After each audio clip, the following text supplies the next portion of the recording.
Video पहा.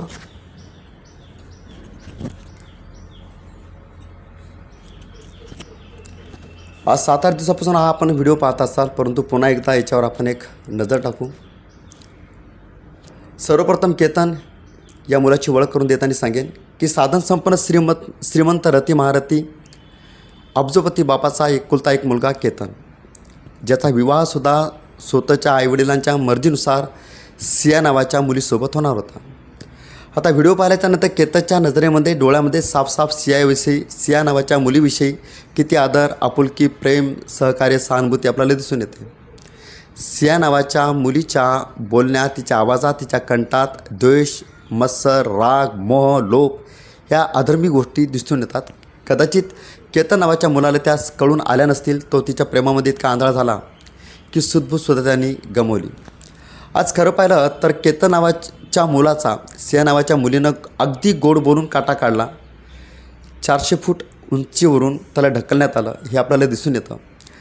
ज्या केतन नावाच्या मुलांनी सिया नावाच्या मुलीला सर्वप्रथम दैवत म्हटलं, त्याच्या नजरेमध्ये साफ दिसून येतं की सिया नावाची मुलगी माझ्यासोबत असेल तर मी जगही जिंकू शकतो, मी विजय प्राप्त करू शकतो. इतकं अंतर्भाव, आदरभाव, प्रेमभाव आपल्याला त्याच्या नजरेमध्ये दिसून येतं.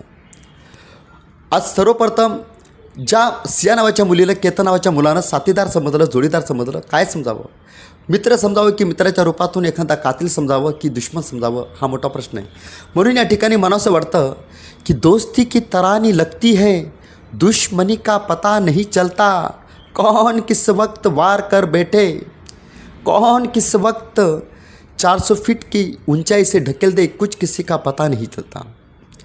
सर्वप्रथम हा प्रसंग केतन नावाच्या मुलाच्या आयुष्यात सिया नावाच्या मुलीकडून पहिल्यांदासुद्धा घडून आला होता. ती त्याच्यासाठी वॉर्निंग होती, परंतु त्याच्या लक्षात आलं नाही, कारण की तो सिया नावाच्या मुलीच्या प्रेमात इतका गुंतला होता की त्याचे दोन्ही डोळे जखमी झाले होते. परंतु चारी दिशेतून त्याला दगा होणार आहे, धोका होणार आहे हे मात्र त्याच्या लक्षात येत नव्हतं.